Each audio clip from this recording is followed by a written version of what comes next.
C'est avec un réel plaisir que je vous souhaite la bienvenue à la présente cérémonie et vous remercie de votre présence et de l'intérêt que vous accordez à ce 4e séminaire gouvernemental. La périodicité des séminaires gouvernementaux, malgré les contraintes de l'agenda politique national et de nos agendas respectifs, est devenue, convenons-en, plus qu'un rituel, une méthode d'organisation du travail collectif. De jour en jour, ils justifient la pertinence de leur institutionnalisation. Il reste qu'il convient désormais de mieux définir son cadre par un texte réglementaire. En effet, ces séminaires sont devenus à la fois un espace structuré et un mécanisme fiable d'appréciation, d'évaluation et de projection de la marche collective du gouvernement, unis derrière le président de la République, chef de l'État, son Excellence M. Denis Sassou Nguesso. Ils nous permettent de suivre régulièrement notre progression vers l'atteinte des objectifs du programme d'action du gouvernement et du plan national de développement 2022-2026. Deux documents stratégiques qui, comme vous le savez, nous servent de boussole en vue de réaliser le projet de société du président de la République, je le cite, « Ensemble poursuivons la marche », et de faire de son mandat une étape clé dans le processus ininterrompu du développement socio-économique de notre pays. Nous pouvons ainsi nous réjouir de ce que les capacités du gouvernement de s'auto-évaluer, d'améliorer le fonctionnement des départements ministériels et la qualité des services publics, en vue de répondre avec satisfaction aux attentes pressantes et urgentes des Congolaises et des Congolais, trouvent dans ces séminaires des synergies et des dynamiques qui confèrent à l'action du gouvernement une cohérence et une efficacité plus grandes.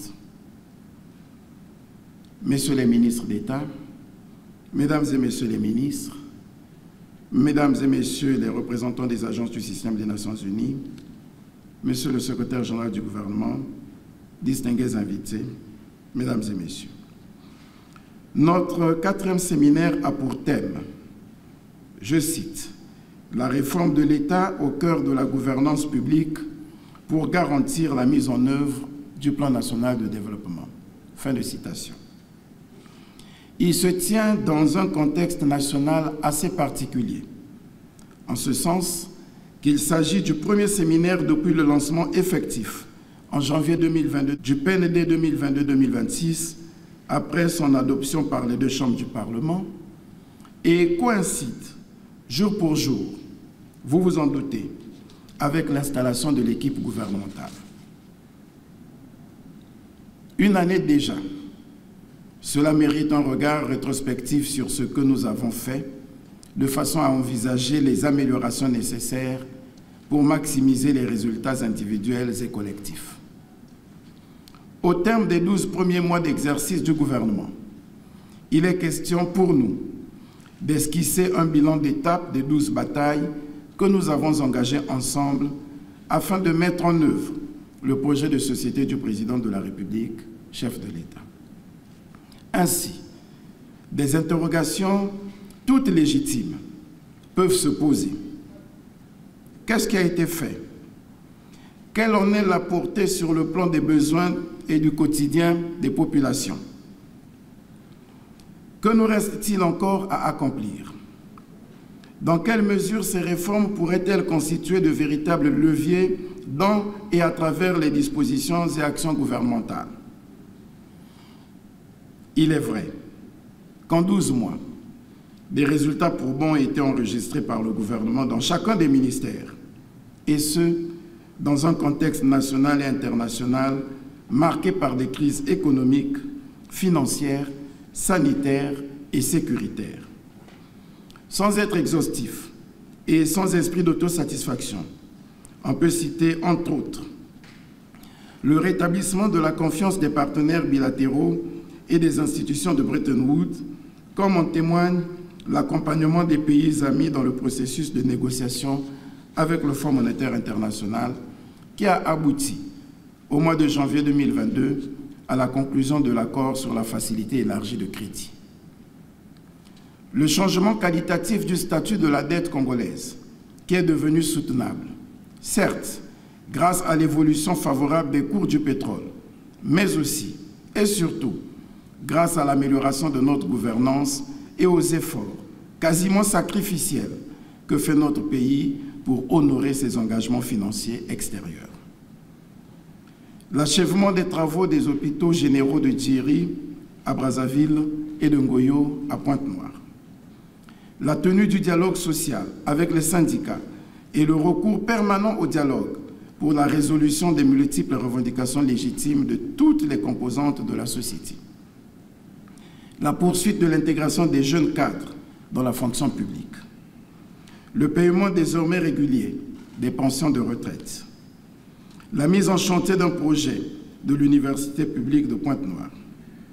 La mise en place d'une cellule de crise pour une gestion cohérente et efficace de la situation des ressortissants congolais en Ukraine et en Russie.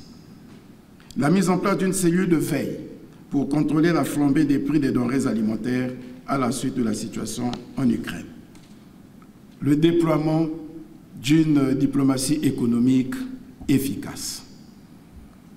Mesdames et messieurs les ministres, distingués invités, mesdames et messieurs, il nous faut admettre qu'en dépit de ces avancées, les défis à relever sont encore nombreux devant nous. Je voudrais surtout rappeler aux membres du gouvernement les problèmes récurrents qui ont besoin de solutions urgentes ou en tout cas à court terme pour soulager nos populations. Il nous faut nous attaquer à la récurrence des pénuries de carburant, à la hausse vertigineuse des prix des denrées alimentaires. Il nous faut améliorer le service d'adduction d'eau potable et stabiliser la fourniture de l'électricité dans nos cités. Je sais que les départements ministériels concernés sont à pied d'œuvre.